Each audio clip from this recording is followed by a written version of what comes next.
बिस्मिल्लाहिर्रहमानिर्रहीम। अस्सलाम वालेकुम डियर स्टूडेंट, आज का हमारा उर्दू का लेक्चर क्लास सेकेंड ईयर के साथ। आज का हमारा यूनिट नंबर है 4। तो सबक नंबर 4, इसका नाम है मेहनत पसंद खिरदमंद और इनके जो मुसन्निफ हैं वो है मौलाना मोहम्मद हुसैन आज़ाद।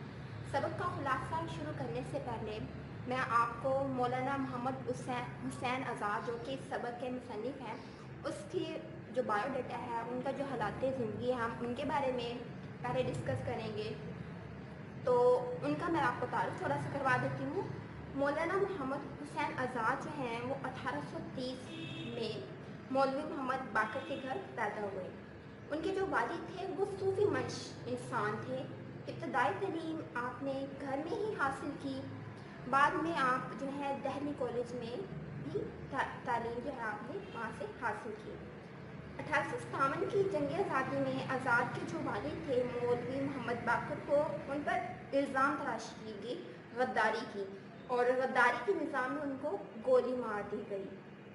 आज़ाद जो है वो बेसरो सामानी के आलम में लखनऊ चले गए, यानी उनके पास ना पैसे थे, ना मालो दौलत, ना कोई सामान था, यानी बुरे हालात थे उनके, और वो लखनऊ चले गए। फिर तकरीबन 1864 में लाहौर आए और महकमा तालीम में जो है मुलाजमत इख्तियार की। 1883 में ईरान गए और फ़ारसी ज़बान सीखी, यानी पर्शियन लैंग्वेज ईरान की कौमी ज़बान है फ़ारसी, और बहुत पुरानी ज़बान है और बहुत ज़्यादा लिटरेचर जो है वो फ़ारसी ज़बान में मौजूद है, जो कि आगे ट्रांसलेट हो रहा है। तो फ़ारसी ज़बान सीखी वहाँ से। 1887 में इनको शम्सुल उलमा का जो है वो ख़िताब मिला। 1889 में इनकी बेटी की जो है वफ़ात हो गई और उनका सदमा आपने इतना लिया कि ज़हनी तवाज़ुन ही खो बैठे, और तकरीबन उनकी उम्र अज़ीज़ के 20 साल इसी हालत में गुजर गए, यानी 20 साल तक आपकी जो ज़हनी तवाज़ुन था वो ख़राब रहा। आज़ाद साहिब दर्द से इंशा परदास थे और इनकी तहरीरें मुनफरिद और नुमाया पहलुओं की हामिल हैं। जनवरी 1910 में वो इस आलम फ़ानी से जो है कोच कर गए और अपने माल के हकीकी से जा मिले। इनकी आपकी जो सबसे अहम तसानीफ हैं, यानी उनमें हैं आब हयात, निरंगे ख्याल, दरबार अकबरी, कससे हिंद और सुखनदान फ़ारस वगैरह इनकी अहम तसानीफ हैं। और शामिल निसाब जो सबक है मेहनत पसंद खिरदमंद, ये भी आपकी जो तस्नीफ जो मजमुआ कलाम निरंगे ख्याल से अख्ज़ किया गया, यानी वहाँ से ही ये लिया गया है। तो जो सबक मेहनत पसंद खिरदमंद है, असनाफ़ सुखन के लिहाज से अगर हम बात करें तो ये तमसील नगारी है। तमसील में उर्दू के मायने होते हैं मुशाबे होना, तशबीह देना, या फिर यूँ कह रहे हैं कि इसमें मजरत, यानी वो ख्यालात और वो खूबियाँ जिनको सिर्फ हम महसूस कर सकते हैं, उनकी कोई सॉलिड फॉर्म नहीं है या बेजान अशियाँ, उनके अंदर उनको जब हम एक करैक्टर बना देते हैं, एक किरदार, या यूँ कह लें कि एक इंसान की शक्ल में, एक किरदार की शक्ल में पेश करें, तो वो तमसील निगारी कहलाती है। जिस तरह मोहब्बत, गुस्सा, ये वो फीलिंग्स हैं, एहसासात हैं, लेकिन जब हम इनको एक किरदार के खाके में, एक खाके की सूरत में पेश करेंगे तो ये तमसील निगार कहलाता है। तो चले अब हम जो है सबक का खुलासा करते हैं। सबक जो है वो यहाँ से शुरू होता है। कहते हैं सैर करने वाले गुलशन हॉल के और दूरबीन लगाने वाले माजी इस्तकबाल के, कहते हैं रवायत करते हैं कि जब ज़माने के पैराहन कहते हैं कमीज़ को, लबास को, कहते जब ज़माने के पैराहन पर गुनाह का दाग ना लगा था, यानी जब दुनिया जो है बिल्कुल पाक साफ थी, जो लोग थे वो बिल्कुल उनके दिल में हसद, कीना, बुग़्ज़ नहीं था, वो कोई गुनाह नहीं करते थे, अमन था, मोहब्बत थी, दाग ना मतलब पैराहन पर गुनाह का दाग ना लगा था, और दुनिया का जो दामन है वो बुराई के गुबार से बिल्कुल पाक था। تو تمام جو اولاد آدم ہیں وہ مسرت عام اور بے فکری مدام کے عالم میں زندگی بسر کرتے تھے، یعنی نہ ان کو کھانے کی فکر، نہ ان کو جو ہے روزی کی، یا نہ ان کو ترقی کی، نہ کسی چیز سے، یعنی بے فکری زندگی، بے پرواہی زندگی وہ مطلب بسر کر رہے تھے۔ ہمیشہ جو ہے موسم کا اگر بات کریں اور وقت کی بات کریں، ہمیشہ جو ہے وقت صبح کا ہوتا تھا اور سدا موسم بہار کا رہتا تھا، کیونکہ یہ بنی آدم کی مطلب یوں کہہ لیں کہ گناہ ہی کی تباہ کاریاں ہیں کہ آج دنیا اتنے زوال میں ہے۔ وہ کہتے ہیں ہمیشہ جو ہے وقت صبح کا رہتا تھا اور موسم جو ہے بہار کا رہتا تھا، اور آب و ہوا جو ہے قدرتی غذائیں تیار کر کے زمین کے دسترخوان پر چن دیتی تھی، یعنی خود ہی غذائیں پک جاتی تھی۔ تو جسمانی طاقت جو ہوتی تھی وہ قوت ہاضمہ کے ساتھ اس کی ساتھی تھی۔ بھوک نے ان کی اپنی ہی زبان میں ذائقہ پیدا کیا تھا۔ تو اتفاق سے ایک وسیع میدان میں ایک تختہ پھولوں کا کھلا۔ اب یہاں سے شروع ہوتی ہے کہ کیسے جو ہے برائی پھیلی۔ کہتے ہیں ایک بہت وسیع میدان تھا، وہاں پر پھولوں کا ایک گلدستہ کھلا اور اس سے پورا عالم جو ہوتا نا، پوری کائنات مہک گئی، ہر طرف خوشبو ہی خوشبو، مگر بو جو ہے وہ اتنی اس کی بہت تیز تھی اور اس کی جو تاثیر یہ ہوئی کہ لوگوں کی جو طبیعتیں تھیں، جو ان کی سرشت تھی، جو لوگوں کی فطرت تھی، وہ بدل گئی، اور ہر ایک کے دل میں خود بخود جو ہے کھٹک پیدا ہوئی کہ جو سامانی عیش و آرام کا ہے میرے ہی کام آئے اور کسی کے پاس نہ جائے۔ یعنی ان کے دل میں بغض آ گیا، کینہ آ گیا، یوں کہہ لیں کہ اپنی خودی کے لیے وہ کہہ رہے تھے کہ صرف ان کو ہی عیش و آرام ملے، کسی اور کے یہ چیز کام آئے۔ تو اس غرض سے اس گلزار میں گلگشت کے بہانے کبھی تو فریب کے جاسوس اور کبھی جو ہے سینہ زوری کے شیاطین آ کر چلا کے دکھانے لگے۔ پھر چند روز کے بعد ان کے ذریات یعنی غارت، تاراج اور لوٹ مار عام پہنچے اور ڈاکے مارنے لگے۔ اس بدنیتی کی سزا یہ ہوئی کہ احتیاط اور افلاس نے جو ہے بزرگانہ لباس پہنا اور پیرزادے بن کر آ گئے۔ اب یہاں پہ احتیاط اور افلاس، اب یہ دیکھیں ان کو بھی انہوں نے کردار کی شکل دی ہے، اس کو ہم تمثیل کہتے ہیں۔ کہتے ہیں احتیاط اور افلاس نے جو ہے بزرگانہ لباس پہنا اور پیرزادے بن کے آ گئے۔ لوگوں نے جو ہے خسو آرام کی اطاعت چھوڑ کر احتیاط اور افلاس کی طرف رخ کر لیا، چانچہ سب لوگ ان کے مرید اور متقد ہو گئے، یعنی ان کے آگے آ کر جھک گئے۔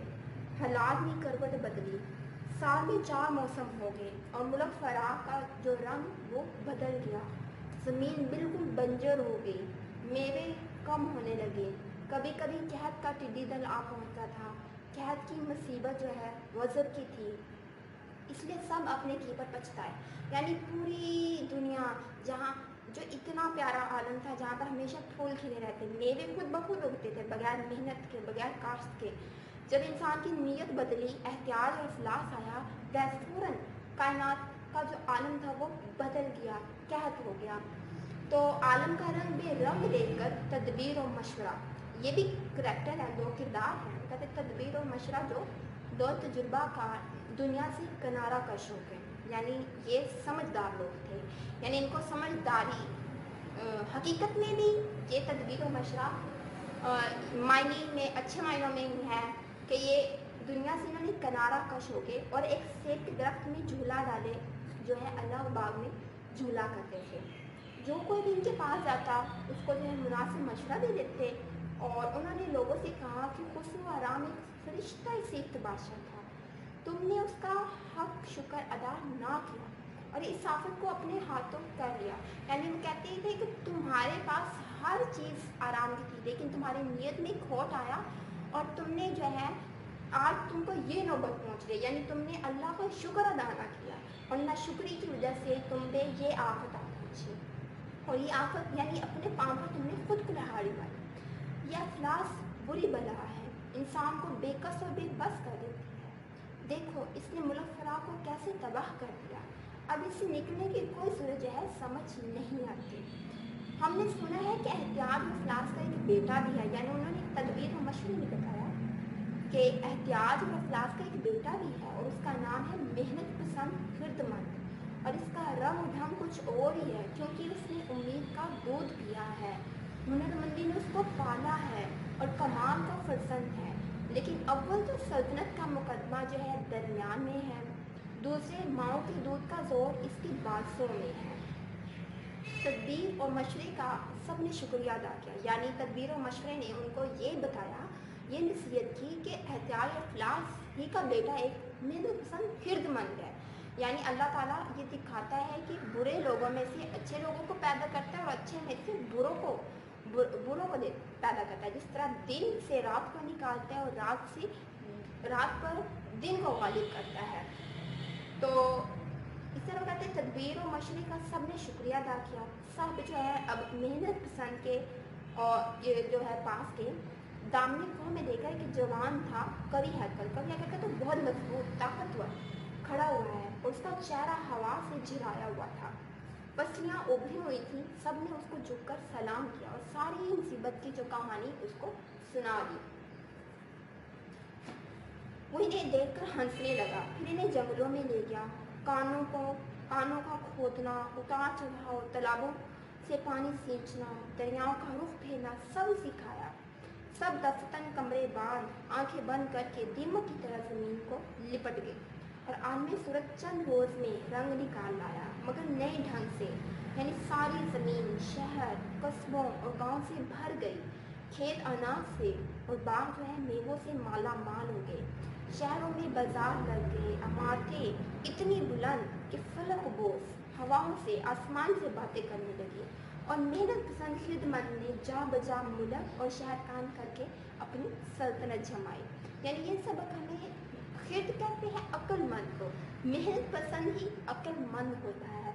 तो इसे वो कहते हैं यानी मेहनत करोगे तो ही आपको जो है उसका फल मिलेगा।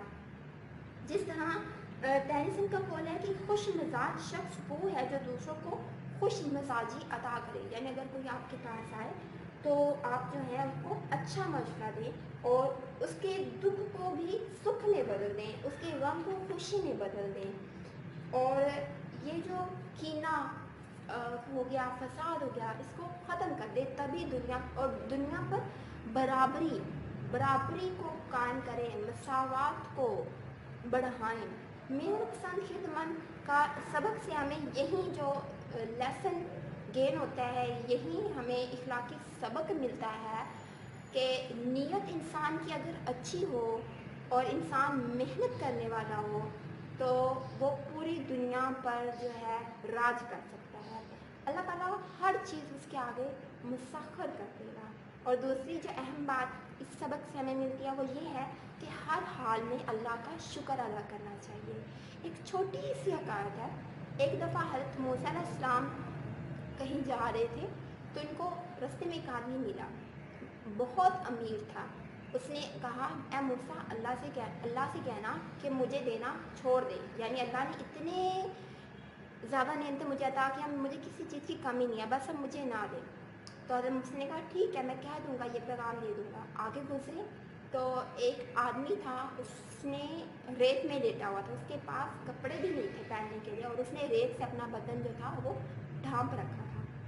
तो उसने कहा, मूसा मेरा भी एक पैगाम देना अल्लाह को, और अल्लाह से जाके कहना कि तेरा फलां बंदा इतना कमज़ोर हो चुका है, उसके पास खाने को के लिए कुछ भी नहीं है और हत्ता उसके पास कपड़े भी नहीं है पहनने को। हज़रत मूसा ने फरमाया ठीक है, मैं बता दूँगा।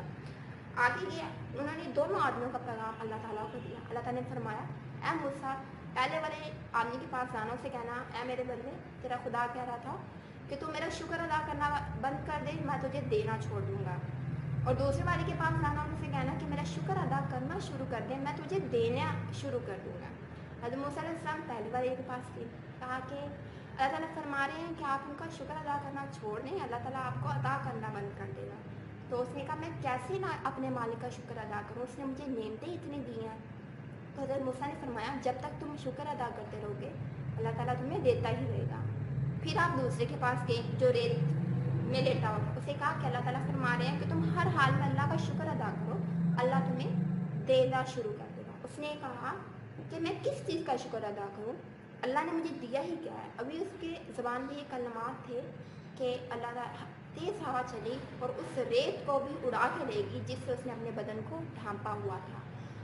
तो देखें, इससे हमें यही सबक मिलता है कि हर हाल में अल्लाह का शुक्र अदा करें, जिस भी हाल में हों, और नीयत को दुरुस्त रखें। आई थिंक लेक्चर काफ़ी लेंथी हो गया है, आपने इसको अच्छे से याद करना है। इसका जो मौलाना मोहम्मद हुसैन आज़ाद का तारुफ और इसका खुलासा अच्छे से याद करके इसको लिख के भी देखना है। इसी के साथ हमारा आज का लेक्चर कंप्लीट होता है। इजाज़त दीजिए। Take care. अल्लाह हाफिज़।